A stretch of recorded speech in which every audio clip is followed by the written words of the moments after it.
The Grey Man does whatever a Grey Man can. Can he make a comic feed? Yes, he can. He just did. Watch now, a video from Grey Man. A video from Grey Man. Hey folks, it's the Grey Man here again. I'm going to sing the whole of this video. No, I'm not going to sing the whole of this video. I've got another competition entry. This is for Bear Family Comics, this one. Bear Island, not Bear Family. Do you know what? Bear Family is the name of a rock and roll label that on my dad's podcast. I do a rock and roll podcast with my dad, and they have there's a German label called Bear Family. But no, this is Bear Island. Bear Island. I did ask before actually, is there an island called Bear Island? You live on Bear Island? Just query. I think I mentioned it in chat once, so I asked it in chat. I can't remember if I ever got a reply. I don't think I did. But anyway, he wants to know what your royal guard would be. I've seen a couple of videos about it. It kind of reminded me to do it. And someone saying, I think it's to do with the Game of Thrones, like if you was like that kind of thing. But I'm just going to go with my royal guard. I live in the UK. Obviously, we have a royal family here already. But I'm just picturing, like, I think it's the idea if you was the king, or you was suddenly become the king, queen, ruler, whatever, then, yeah, who would be your royal guard? So here I am, King Grey the First, also known as Grey the Magnificent. That would be my kingly title. Or probably Grey the Incompetent be more like it, or Grey the Flouncing Twat, whatever. Let's just say I'm Grey the Magnificent for the purposes of this this video? Yeah, video. This contest entry. And I'm going to choose my 7 heroes. It can be 7 heroes, villains, from any company, from any property whatsoever. I went with superhero stuff because that's what that's what I'm interested in. And kind of a mixture actually. I kind of didn't think about it too hard. I didn't bother when I chose one, I didn't sort of get rid of them and choose something else instead. At least I don't think I did. But this is just kind of where my brain went. It was the first ones that I chose. Right, so first up had to be. I'm not going to show you comics for all of them because I don't come to dig them out basically. It has to be Etrigan the Demon. Etrigan the Demon is going to be on my team. He's going to be supporting me. He actually is used to that kind of thing because he was in the court of Camelot after all. He, for King Arthur, he was King Arthur's demon. Merlin controlled him. And I'm thinking with Demon on my side, also you've got Jason Blood who houses the demon within his body. And Jason Blood is a mystical, he knows about magic. So I'll have magical protections through his help. And also the demon can be called upon whenever needed. And the demon's brother Merlin, half brother, may, pop up now and again, give us a little bit of help. And also in recent comics, starting off with Demon Knights, which was like a historically based comic, and also carried on into the most recent one that I'm aware of, Demon Hell is Earth. He's partnered up with Madame Xanadu. So I'm thinking Madame Xanadu as an extra. So they have a love relationship going on, Jason Blood and her, and also a little bit of Demon on her. I don't want to know. I'm not interested in the variables. What they do in their own bedroom is up to them. Yeah, but yeah. So Jason Blood, Etrigan, bit of Merlin in there, some Madame Xanadu, just as a byproduct of having her lover Jason Blood. And the thing is with Madame Xanadu, she can pull out the cards. My partner actually, my girlfriend, she's a tarot reader, and she looks a little bit like Madame Xanadu, but not as young obviously, because Madame Xanadu sort of like keeps her youth forever. My beautiful lady is not as young as she was, but she's still as cuddly, which is the main important thing, right? And anyway, so Madame Xanadu can say, oh, trouble is coming, more. Look out for people who are whatever. The cards will tell her mystical powers, her psychic powers will allow my guard to know of any possible problems that are coming. Plus I'll have the magical protections from Demon. Right, now sticking with... No, let's just go... I'm just going to say them in the way that I chose them actually. My second choice, just a character that I really like. I bought his first appearance this year. He's not on the cover, unfortunately. In fact, he's hardly in the comic. I think he makes about 3 panels in darkness, but it's actually Jack of Hearts. Jack of Hearts is my second choice. Now, he's got blasting powers, he can fly, he looks cool. If I'm going to be a king, I'm going to need a Jack, So, that works as well. And he's got you know, blasting powers basically. He can fly up into space. He can live in space. You know, so he's gonna, you know, any kind of armies coming for me, he can just fly in over my head, boop, boop, boop, boop, boop, blast that. And if I'm in trouble, he can grab hold of me, fly me away quickly. Job's a good one. And he looks blinking cool with his half of a costume looking like a, you know, playing cards. Right, then I went to another mystical one for some reason. Maybe I like the magical users. Maybe it's because one of my very, very early comics that I picked up, and this comic actually I have as my screensaver on my computer. Dr. Fate. Dr. Fate, again, he will provide me with tons of magical protection. It's got to be Kent Nelson and his wife Inza. She's got to be along in the package as well, because they're the Dr. Fates that I know. The many, many, many Dr. Fates that have come recently when like he died, and I think it was for a while it was not Hank Hall, Hank somebody or other who was like the son of Hawkman. I think it was called Silver Scarab or something like that. He was a member of the Infinity Inc. for a while, but I think he came back as a Dr. Fate, and then I think they had another Dr. Fate since then. I think it might be like Arab ethnicity. I'm not sure. I've not actually watched that one, but there was another one more recently. But that's not. I don't want any of the new ones. I want the original Dr. Fate who found the helmet of Naboo, and his wife Inza, because she became Dr. Fate for a while as well in a very good run. And maybe they could swap the helmet of Naboo backwards and forwards. One day Kent could be wearing the helmet of Naboo. Next day, you know, Inza could. Maybe with a bit of luck, they could both wield it at the same time in some strange manner. And I'll have 2 extra magical defenders putting up magical defences for me. And they've got a tower. Is it in Massachusetts? I'm not too sure where their tower is. I think it's in Salem, actually. I could be wrong. And there's no entrance. No one can get into it. Basically, it's a massive stone tower with no entrance that he magically can put people in. So if I'm under attack, if there's any trouble, zap!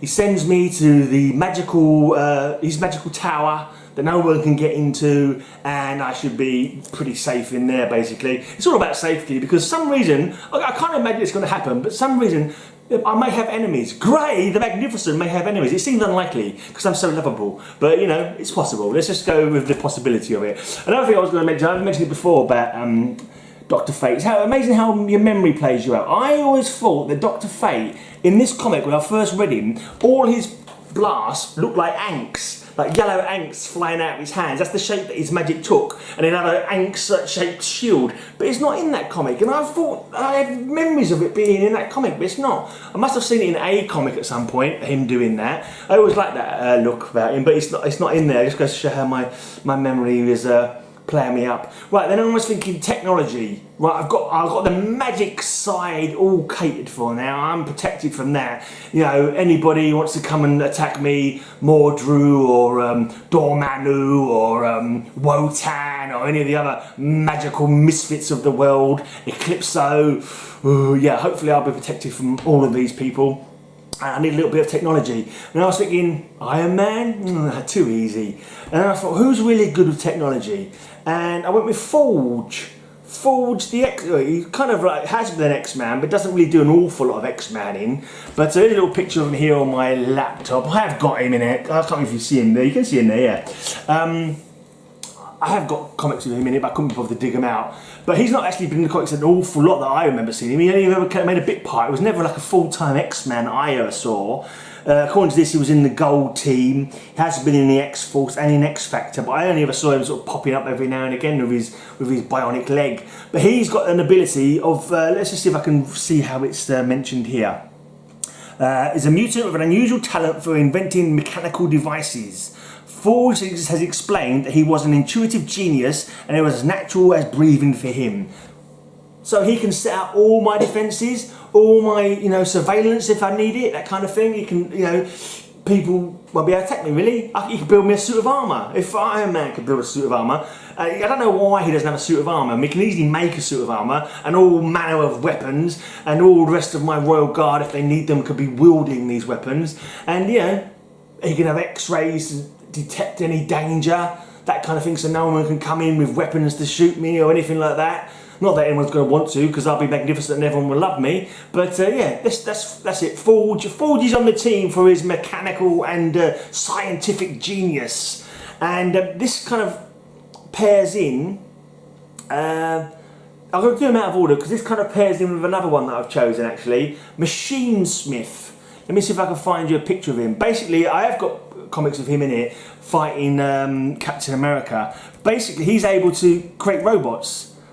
Lots of robots of himself, but he could easily do that with anybody else really. I could get here, this is an unusual looking picture of him. This is not how I'm used to seeing him. This is obviously a more modern take on him, but he's basically, I think he died, he put his mind into a robot, or many robots. He can create as many robots as he needs basically, and with Forge's help, just think how powerful he can make those robots. If I can see if I can find an old photo of him from when oh here we go. Not very, see if I can, here we go. This is what he used to look like. He used to look like he was a human. Excuse the chair. He used to look like he was a human, but he wasn't, he was a robot. And he had a whole army of robots that looked exactly like him that he would, you know, control. So I'd have an army of machine smiths, but it wouldn't have to look like all like a machine smith. I'd have them all looking like all different people, just so that people don't get weirded out. And obviously Forge will help with creating the robots, so the robots can't be defeated quite as easily as Captain America could. Captain America could just smack them onto his shield and destroy a robot, which is kind of like outside his strength limit. But you know, comics, logic. This is comics and this is logic. Get stuffed, Logic. We don't care about you. So anyway, yes. So Machine Smith with Forge. I have an army of robots that will, you know, and I can even have robots of me as well if I wanted to. So, for example, I don't want to go on a royal visit one day. I'll just get a robot that looks like me to go out and do it, kind of thing. So yeah, awesome. I hadn't thought about that. I could be sitting on the throne with the royal queen, or the robot version of me could be doing that, while in my boudoir, in my bed chamber, I can have a jiggy sexy time with some serving wench. I wouldn't do that. Anyway, yeah, so Machine Smith was the next one on my list, because yeah, talk about handy, especially with Forge helping him to make his robots even stronger. And the other thing to remember is that all these people are allies to my cause. You know, forget what they're really like in the comic books or whatever. You in this scenario, they are all, you know, not going to stab you in the back. Although, you know, in reality, if they was acting like they were in the comics, I would not have Blinking Etrigan, because he's a demon, for God's sake. I wouldn't trust him as far as I could throw him.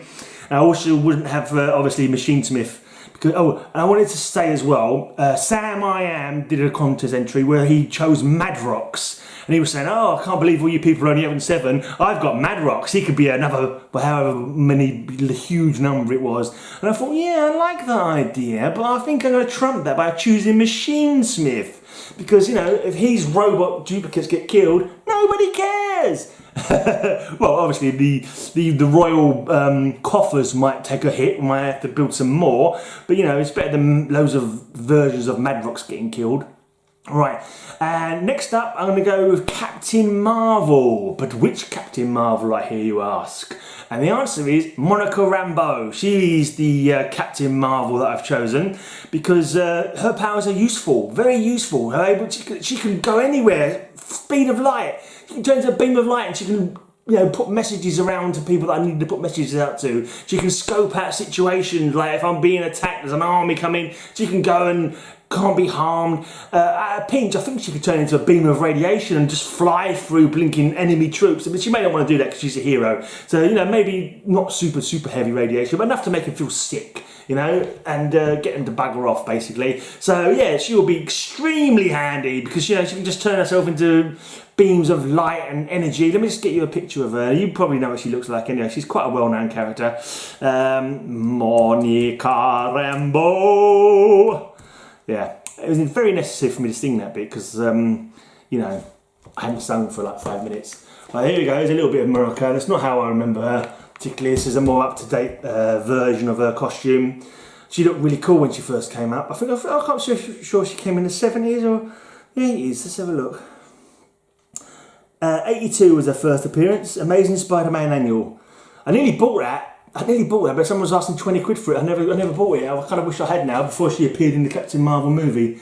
But anyway, there you go. That's a little bit of her. She's kind of like you can't really see her very well in there because she's like a beam of red light or something. But anyway, she's cool, man, and she can do all my, you know, she can do a lot of fighting for me. She can do a lot of spying for me. If I needed to go and spy on a neighbouring kingdom, she could turn into a beam of light or something, an invisible gamma ray or beta ray or whatever other thing. I think she could change into any energy form, if I recall properly. I may be mistaken, but yeah, I think she would be a very, very handy member of my Royal Guard. Right, and the last one, just remember, I just came up with these in about 5 minutes. I didn't like throw any away. As soon as I thought of one, I was like, okay, you're in. The last one, bit of an odd one, maybe. He's a villain, but in this scenario, he's, you know, allied to my cause. He's not going to stab me in the back or anything. It's Taskmaster. Taskmaster's going to be like my personal bodyguard kind of thing, along with Jason Blood. Because he can see he's a magnificent combatant, and he trains henchmen. He has a henchman training school. That's mainly what he does, actually. He doesn't try to get too involved himself, you know, but he can teach people how to fight. He can teach all the machine smiths, I think he's got to teach the original machine smith, and he can teach them how to fight. He can teach me how to fight, so if I do get cornered, I can fight back a bit. And even all the rest of the team, Captain Marvel, Dr. Fate, Jack of Hearts, he can teach them all how to fight, and, you know, maybe how to fire trick arrows like he does with his Hawkeye bow, that kind of thing. I don't know if it's a good choice or not, but I just thought, yeah. I like his costume as well. He's got a good costume, isn't he? But yeah, Taskmaster. He's going to be my captain of the guard. I'm not sure how good he is tactically, but when it comes to training the troops up, he's going to be magnificent, isn't he? He's, you know, he can see things and he can know how to do it. And I just think I think it'll work out. I've chosen him now anyway. Well, let me just get you a picture of Taskmaster in case you're not aware of the fellow I am speaking of. I'm sure you probably will be aware. Looks like there's no gap in Taskmaster. Here we go, Taskmaster. I bet it's going to show you a really modern picture. Yeah, okay, so that'll do. It's a bit modern. There it is. Not too sure, there's a lot of glare and stuff on that, but that's he's got a skeleton for a face, basically. He has a bow, he has a sword, he's got a shield. So yeah, Taskmaster is my final member of my team. Let me just check that I've counted the right. 1, 2, 3, 4, 5. Yeah, so that's my 7 heroes with like a couple of hangers on, like Madame Xanadu. I'll put in there as a bonus because she came along with Jason Blood, and Merlin. He came along with Jason. Well, he's probably bound to pop up every now and again when Jason Blood's involved. Jack of Hearts because he just looks cool. Dr. Fate because he's magic. Ford because he's got the technical know-how to sort everything out. Captain Marvel because she's quick. She's a beam of light. She can go anywhere, do anything. And yeah, really handy. Taskmaster, train everybody up. Machine Smith is great. You know, he's going to make a massive army of, I don't know, grey bots. Let's call them grey bots. That, you know, could be my army basically. And, you know, decoys, if I need to ever have any decoys. I can pay royal visits to every part of my kingdom on the same day, kind of thing. That would stop the assassins from, you know, killing me. Yeah, anyway. Right, I'm off. Go and join in Bear Islands competition. Yeah, and good luck to me. And you guys as well, I suppose, but you know, more me than anything. I'm so stupid. Anyway, bye.